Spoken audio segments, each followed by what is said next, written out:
This is the kind of occasion we all relish as football fans. Non-stop hype all week long, and now for the action. Delighted to be able to report very agreeable weather for the fans here at the Emirates Stadium. I'm Derek Ray, perched here on the commentary gantry, and sitting alongside me to provide expert analysis is Stuart Robson. I'm looking forward to bringing you action from the Premier League. Hello, welcome back to Armchair Armory, and still running off that high of winning 2-1 at the Emirates in the North London derby. But now, more importantly, we move on to Villa. Why is it every time I'm going to start recording, I sneeze? So we move on to Villa on Saturday. So either I'm recording this on Thursday, but the video will obviously be out on Friday. So tomorrow when you guys see this. We've got Villa next. Bit of an inconsistent team this season compared to last season. They were, I know they finished fourth last season, but they were one of the best. I believe they were probably one of the best footballing sides last season. But the reason why I think they're so inconsistent this season is because of Unai Emery. We saw that. I mean, don't get me wrong. I think Unai Emery's a good coach, but I think you saw that at Arsenal. You saw that some results would be unbelievable. Like the one that sticks out in my mind is the 3-1 win over Spurs in his first North London derby as head coach of Arsenal, and Lucas Torreira scored in that game. And it sort of feels like that, where there'll be results like the Spurs one I just mentioned, and then there'll be other results where we'd get battered like 3-0 by Crystal Palace or something like that. Or in the case of in that season we were going for top four, towards the end of the season we were against Palace at home, we lost 3-2, and Wilfried Zaha absolutely ripped the shit out of us. I saw the highlights. I didn't see the game because it was on. I think it wasn't on TV. But yeah, that's sort of why I think there is a little bit of inconsistency with Villa at the moment. Because the way that Emery coaches, he sort of coaches in that way. I remember him saying when he came in as Arsenal coach that he would rather win 5-4 than win 1-0. And that's also, there's also been other aspects as well. Players like Ollie Watkins haven't been in the best of form this season compared to last season. John Duran has probably been the better of the two strikers. But yeah, they're currently in 7th, 35 points. They are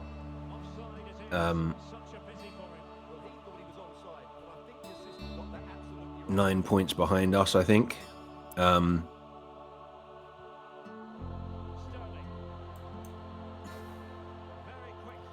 yeah, they've won 3 out of their last 5. They beat City at Villa Park, beat Leicester, and their last game yesterday, when I'm recording this, they beat Villa 1-0, and they lost 3-0 to Newcastle. So that's what I mean. They can go and beat City, but then the following game they lose to Newcastle 3-0. Incidentally, what's the scores right now? What's the score? Oh my God. Sorry, I've just seen that Man United, after all their shamelessness on Sunday, knocking us out of the FA Cup, they're 1-0 down to, I think they're bottom of the table, aren't they now? Yeah, bottom of the table currently on 6 points. There'll be 9 if they win this game. Southampton. I shouldn't laugh really, because it's only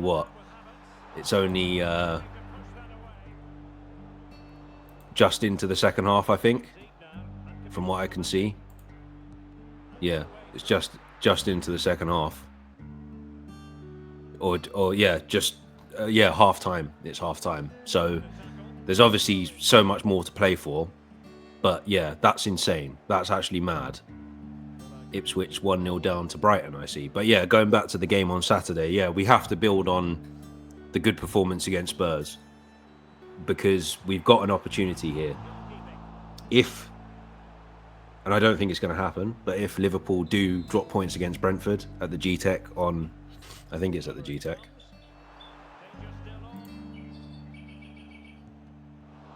Yeah, at the G-Tech on Saturday, then we've got to do our job and we'll be within, I should have them on separate tabs, I'm sorry about this. We will be, if somehow they drop points, let's say they draw with Brentford, they'll be on 48. We'll be and they'll be on 48. If we beat Villa, we'll be on 46. So we'll be 2 points behind them. I know they have a game in hand which is yet to be rearranged. I'm assuming that's probably going to get rearranged probably shortly after the Carabao Cup if they manage to overturn the 1-0 deficit against Spurs in the Carabao Cup. But yeah, I think that's very likely that if they drop points again and we manage to do what we can against Villa, yeah, we've got a massive opportunity here. And you know, the Spurs game was the first time this season that we've kind of capitalized on our rivals, our competitors' results. You know, even if you look at Chelsea's last result, they drew 2-2 with Bournemouth at Stamford Bridge. You know, that draw with Liverpool also put Nottingham Forest behind as well. It's only really Newcastle that are like, I think this is like their 1, 2, 3, 4, 5, 6. This their 6th yesterday against Wolves was their 6th win in a row, and if you include the Carabao Cup first leg, they've won 7 in a row, and probably even more, probably 8 if you include their FA Cup game. So yeah, they're the only ones out of the top 6, I'd say, maybe top 7 if you include Villa, that are the most in form right now. But yeah, if Brentford can manage to get something off of Liverpool, we've got a massive chance. I think we can win the game. I don't think that it's... I know last season they beat us. I think they beat us 2-0 at the last season, if I remember rightly. Yeah, let me just look at the stats of that. So yeah, last season they beat us 2-0 at the Emirates. Yeah, and that was a terrible performance. It was probably one of the worst performances of the season, that game. So I'm just hoping it's not a repeat of that. But I think we can beat them. I think they are a little bit vulnerable at the moment. You know, they just about beat Everton on Wednesday. So I think we can beat them. But yeah, we've got to definitely be a whole lot better. Even though we won the game, we've got to be a whole lot better in front of goal with when we get the chances. We've got to essentially we've got to take our chances. If we take our chances, I think we win the game. Take our chances and defend well, which is kind of the fundamentals of football. But yeah, I think that's essentially where I would stand on that. No news on the transfer market. I mean, I don't need to tell you that. You've probably watched everybody else other than me telling you that. But no news on the transfer market. A lot of rumours at the moment. There's rumours that there's talks to bring the Benjamin Sesko transfer forward. There's been talks with, or there's been interest declared to Juventus for Dusan Vlahovic on loan. Obviously, there's also been the announcement or the news that broke that we're very close. Well, even though I saw another report today saying that Bayern Munich may have hijacked this deal, but I don't know what to believe. But basically, someone in the Daily Mail was reporting that Arsenal are very close to signing Martin Zubimendi from Real Sociedad in the summer, which will be a good signing. I think he was one of the standout players for Spain in the Euros. And, you know, we've got potentially both Jorginho and Partey leaving at least one or both of Jorginho and Partey leaving at the end of the season.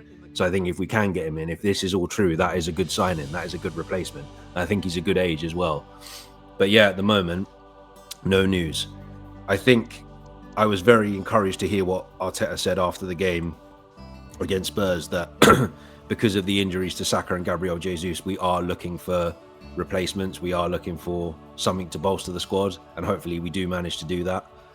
But in the meantime, we've got to work with what we've got, and the only thing we can do is build on that win over Spurs and try and at least do our job. Try not to think about what Brentford are doing with Liverpool, and just do our job. But I think we can win. Right, I'm going to leave it there. I will be back again after the game on Saturday. Until then, as always, like and subscribe, and take care and stay safe.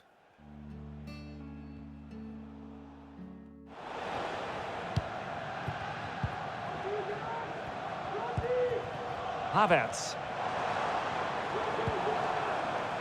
And Arsenal now find themselves in potentially a dangerous position. A fine reading of the situation.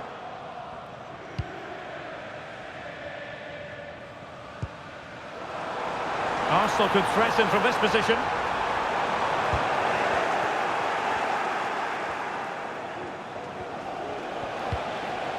Out of play then for a Villa throw-in.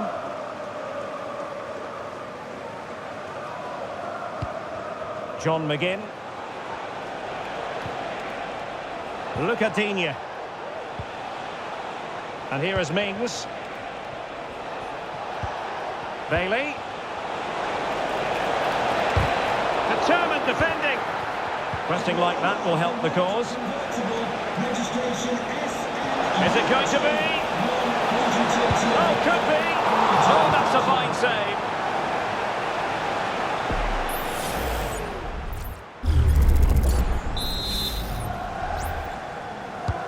Can he deliver it with accuracy? Not all that convincing defensively. And a time for calm on the ball.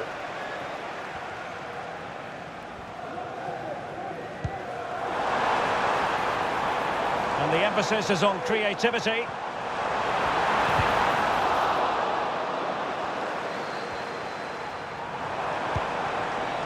Martin Ødegaard. Oh, fancy footwork. Tremendous block. Really doughty defending. Oh, a vital interception.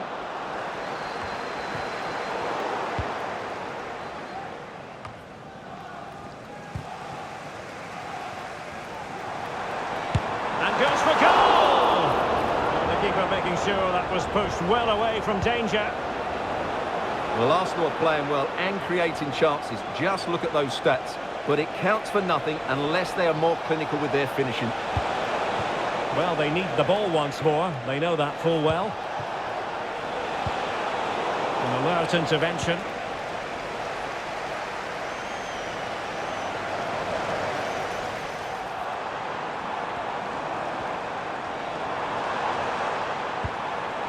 Sterling. Well, it looks so promising, but a goal kicked the outcome. Substitution time it is here.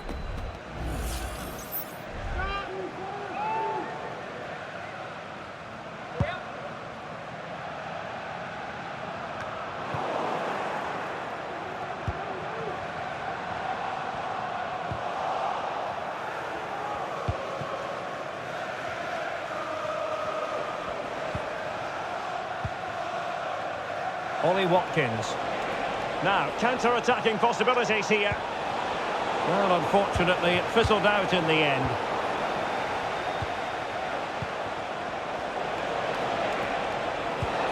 Watkins. Now, looking dangerous here. It's there for him! Oh, just wide of the mark. Goal kick. Well, that never looked like trouble in the keeper, did it? But it was worth an effort. A good strike from him.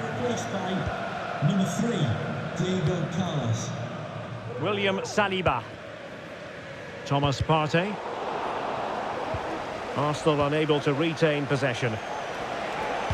Could be dangerous. Could be in. And it goes! That will greatly help the cause. Now they only need to keep concentration levels high.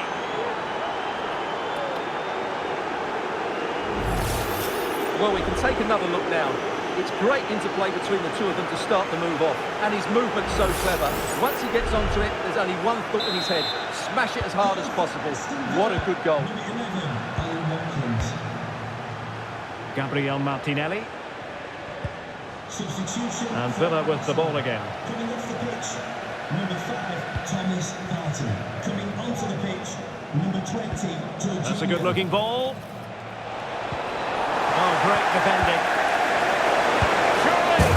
And a goal to settle the issue once and for all.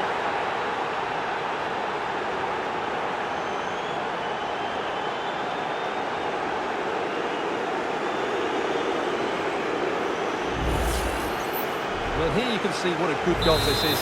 He hits it so cleanly and the keeper has no chance. That's a great strike. Havertz. This looks more than decent.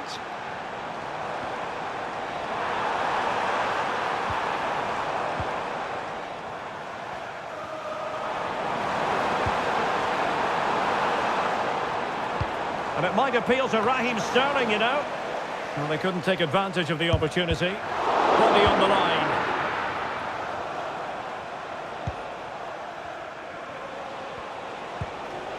Tielemans. Will he finish? And that's an excellent piece of defending to thwart him.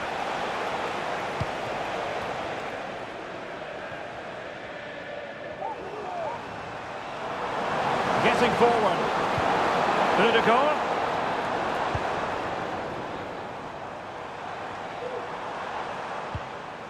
Martin Ødegaard.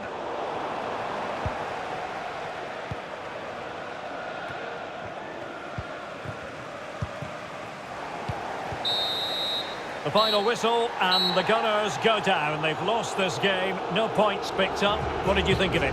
Well, Derek, that just wasn't good enough today. A lack of a game plan, too many players below par, and not enough energy all around the pitch. A really worrying performance for me. Well, he often cuts the figure of a thinking person's footballer. And Stuart, he's thought his way throughout this match. Well, he did everything today. His energy, skill and movement was just too good for those defenders. It was a really good display.